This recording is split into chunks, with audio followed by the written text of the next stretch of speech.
Hi, I'm Edgar, And I'm Paul Allen. and welcome back to The Brush. In today's episode, we'll be looking at October, we'll be looking at some contrast paints, and we have a message from the Ordo Redactus. But first, shall we get started with a model that we have painted recently? Yeah. And I will kick us off with... When I was at your house the other week, you just started painting that one. Yeah, so this is the Elf Rogue in the Strata Miniatures Dungeons and Diversity set. It is a series of Dungeons and Dragons style characters in wheelchairs, which I think is a really cool addition to the options that exist. I even did a video of painting this one. I had some issues. Have issues with my airbrush. I think it's just the airbrush I have is broken, and I have another airbrush. I'm going to practice with that a bit, I think. But also, I'm not sure you can see that lump on the base. Looks like blue tack. It's milliput, Okay. because I printed it at this angle, and I printed it a bit too close to the print bed, and that kind of got stuck into the raft. Yeah. Yeah, so I had to and I mean, milliput and a bit of sanding, it took like 2 minutes to sort that out. It wasn't a big issue. I have been trawling the old Facebook sales groups again. Picked up a few things to look at. So first off, there's this guy. Now, not finished yet, but I'm working on a gold. So the Forge World. 4-barreled plasma cannon. Yeah, it's for taking down knights. So on the Forge World, they did like a metal. It was like a gold and metal, like a. Do you know, like when metal gets heated and it goes all rainbowy? Oh colours? yeah, heat discoloration. I can't remember the correct name for it. So I'm working on that at the minute. So this bit that's a gold dry brush, and then I don't really know what I'm going to do. I'm going to have a play, and the rest is just me normal base. Depending on the metal, there is a sequence of colours, and you can just look it up what colours it goes as it gets to certain temperatures. So I've been silicon moulding and then resin casting simple repeatable shapes like bases and stuff like that, because you end up with a lot of models that you get from eBay sales or whatever. They're missing bases or whatever, and being able to just like use a 5-minute epoxy into a silicon mould and there you go, there's the base ready to go. But I'd actually run out of silicon, and I didn't have a mold for because I wanted to put this guy on a slightly larger base. It comes with a 25 and I wanted to put him on a 32. I didn't have a mold for a 32 base and didn't have a spare 32 base, so I actually took a 32 base that had already been painted, took it off of a model, and made a cast out of hot glue. Sorry, made a mold out of hot glue. Oh god. Now, this would have worked perfectly fine if it had been a flat top base. So you know that the 25mm bases, they're flat top and they've just got this chamfer at the edge, and that's it. The 32s aren't. They're rounded at the edge, that's fine, but then they have a recess on the inside. I get it, it's so that you can put basing material in there and put the model at the right height and balance things out how you want. But the hot glue wedged in there and I couldn't get it out. It might also be because it was painted. Hot glue doesn't necessarily stick to the plastic, but it does stick to the paint. And as I was pulling the base out, the mold, the hot glue mold, tore itself to bits. I went with it. I tried to cut it out, so I ended up with the other base is filled with this plug of hot glue. I managed to get the other model, like the other model, back on their base, and that's fine. But then I tried to cast into this base, and I wasn't sure it was going to work, so I used the 5-minute epoxy, put it in the base, and I didn't put enough in. Disaster after disaster, it's all going wrong. So I've only filled this base with the tiny amount of epoxy. So I mean, what do you do when you've got epoxy already half filled? You can just put more on top and just stir it in, right? Yeah, don't ever do that. That's a terrible idea. Always go back to your original mixing pot, mix it together there, and then pour it on top. But what I did, of course, is I squirted both parts of the epoxy into the half-cured epoxy and just stirred it in. it started to, like, the first lot of epoxy had started to cure. Yeah. Like, started to go hard, and it was tearing it up while I was mixing it. Anyway, so I put it aside and I left it for a bit. And then I tried to demold it too early. So again, this is disaster after disaster. Bad decision following from bad decision. And I pulled it out. And where I'd stirred, the new epoxy had fallen to the bottom. And the first lot of epoxy was around the edge. So when I started to pull away the mold, I was like, oh, the edge feels nice and like it's done. That's great. Good. So I started to pull it away. I edged it all, like broke it away from the edge, started to pull it out, and then I noticed all of the inside is just gloopy still. Oh, I see. So it all flopped. And I tried to put it back in the mold, and that wasn't happening. So I was like, oh well. I grabbed a carrier bag, dumped it out, put the kind of this half cured mess on the plastic bag, and I left it. I walked away. Fine. I'll get a different base for this model. I'll get, when my next batch of silicon arrives, I'll make a proper mold and whatever. But then it cured, and I had a close look at it. And you'll have to have a look at the photographs of the model to really appreciate how this turned out. But it looks like layered rocks.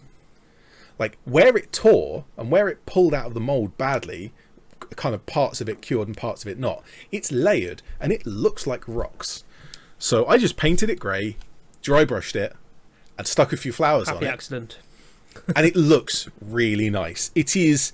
I've never been one for fancy bases. I'm usually the type, and we'll see that later when we look at October. Most of my models are just paint the base a nice flat grey, paint it 2 layers so that there's no brush marks, but that's it. Don't do anything fancy.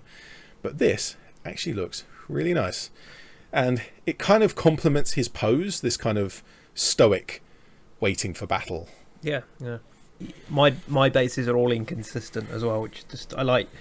I've been doing some desert ones of recent, and then like, we'll have some mud on this one, and then so my bases are all over the place. But for the sisters, I just do a gold ring, and then I know that's the sisters of Battle Model. The gold rim actually looks pretty nice.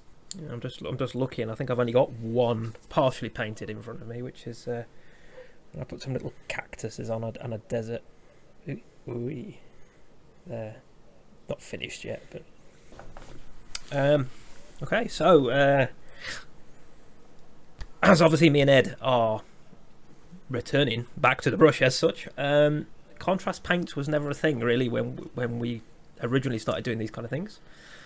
Strictly speaking, it was. It just wasn't called contrast paints at the time. It's certainly not something I've ever used.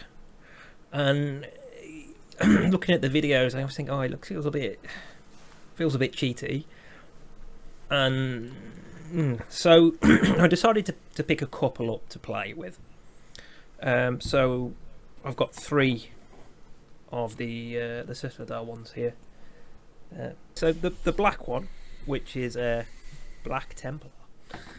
So I did this guy as a test. Now, I think Ed's already seen photos of this in person. I quite liked it on this model, except for where the rough from the priming, but yeah, no, very well there. That I think worked quite well on him. So October. Shall we talk about October? Let's. And shall we talk about how the other models that I have painted this month? So I've shown the 2 individual ones that I spent specific effort on painting them individually, but I also have many orcs. There's 30 in here. There's actually another 2 that I've separated out because I want to do something different with those, but there's 30 orcs there, and they're all falling over because they're in an egg box lid. And I've painted all of these this last month, and they're definitely done. And don't look at the bases because the bases aren't done. They're not done. I haven't quite achieved victory with these models just yet, but quite a few of them here, I think actually more than half of them, are the 2nd edition box set monopose orcs. And these they're pretty much everywhere, these orcs, and everyone ends up with one. And even Ratman's ended up with one by mistake. But the ones that I got, they all had their axe cut away. So that the it's actually a bolt pistol. It's not a slugger yet. It's only... or is it? Is it 3rd edition or 2nd edition? I might have to look that up. But it's either a slugger pistol if it's the new version, or it's a bolt pistol if it's previous version. This one looks like a bolt pistol. Yeah. That I've got here. In fact, so that arm, on almost all of them, that arm is fine. Some of them were damaged, but most of them were fine. But then the left arm, which holds the axe, all of them had just the axe at the top of the hand or the bottom hand cut away, and so they're just basically just holding the handle, and there's nothing attached to it. So I've gone through my bits box. I've taken, let's find some examples. This one and this one. These two have axes and a chainsword. So these are from the 3rd edition orcs set, and I've cut those away from the hands. Some cases I've actually cut it at the wrist and replaced the whole hand, which is a little bit weird because they've now got these slightly spindly arms with huge hands at the end. It's close enough that it just about works. Yeah, I mean, I was reading on the community website that there's rumours there's going to be an orc Warboss on a bike model coming out, a new one. Nazdrake? I didn't read masses of this. I was just looking at the new release stuff earlier today. Excuse me while I just go epic nerd mode. And I see you've got your modern up-to-date codex out. Look how thin it is. It's so thin. This is the 3rd edition Orc Codex. I have the 8th edition, which is down there somewhere, which went out of date about 3 days after I got it because they announced 9th. It's not out of date yet. Nazdrake. Nope, it's not Nazdrake. It's one of the other ones. So Nazdrake is just in Mega Armor. He's just a little version of Gazkul, it looks like. I mean, he costs 3/4 of the points. Oh no, Nazdrake is a big mech. Oh, here we go. Wazdaka Gutsmech is the one I'm thinking of. So Gutsmech is, again, he's a mech, not a war boss, but he is on a war bike. Snipe and Webb's video for 3rd edition Dark Eldar. Back to 3rd edition again. Well, they're 3rd edition models. They were raiders, so they were like coming in. And I think it was stealing people away, like abducting them. So it's like a floating... I can't really show you because it's sitting in paint stripper at the moment. I apologise. I've just worked out where my mistake was. I thought you said Dark Angels, which is a chapter of Space Marines. No, Dark Eldar. Sorry. Dark Eldar. Yeah. So the 3rd edition Dark Eldar. Strangely enough, I also had some of the Dark Eldar warriors, the infantry, because they came in the 3rd edition starter box, which I got. But the Raider is one of the transport vehicles that they have. Yes. So I've got the Raider. I've got a metal unit, a bigger one, and then about 10 normal units. One guy without a head and just a pair of legs. And then I got about 20. Are these called squats? The little orky things. No, grots. Grots. So. Basically for today, monopose Gretchen. So for today, last night I painted me one orc guy, which happens to be the same model as what Ed was showing earlier, which is cool. It's the same 2nd edition orc from the starter box set. So there was just one of these in there, so I've painted him up. Put a bit of blood for the blood god on his axe. I even did the base in like a light green colour to kind of match my memory. Is it Goblin Green? It's Death Guard Green, yeah. Ah, such a shame. I actually still have my Goblin Green paint from who knows how long ago. I've just kept adding water to it every couple of years because it needs it. Right now. I think when I started playing, first box it was Fantasy Orcs I bought, and it was Snot Green. I can distinctly remember the name because it's just funny. So I've got this little geezer as well. So I've never really painted orcs before. So I did both these last night, and I literally just went off what I felt like. it's amusing because I used the blue because I just needed to. I've got this bottle of McCrag blue that came with my starter paint set. I've never used it because I don't paint any of my Marines in blue, so I just coincidentally painted the trousers and the little thingy in blue on mine, and Ed's match, but it wasn't deliberate, I promise. So again, if I go back to this piece of scenery, I really love that effect. That does look amazing, and if I tried to dry brush that, even if I used the same paints and the same brush, I wouldn't be able to achieve that kind of result. I'm disappointed by this bottom. They could have done something with that. But yeah, it just no one looks at the bottom. Well, it's just no one looks at the bottom. Well, it when it's on the table, it's kind of tall enough that you would see it. Anyway, yeah. So yeah, that to me, that I love that technique. I've done that does look really good. Like, so this is the top part of the knight, Imperial Knight doodad. So that's the same. I got like the little, yeah. Each army type now has a unique building that affects the playstyle somehow. Yeah, I have noticed that the orcs have the orc mechs one's pretty cool. Yeah, I like the orc one. But this didn't originally have this centerpiece in it. It was these two crushed together. None of the Imperial Knights, not even the small one, will fit into that. So I've modified it by adding that extra piece in and then spacing things out. Because just like, let me pick him up.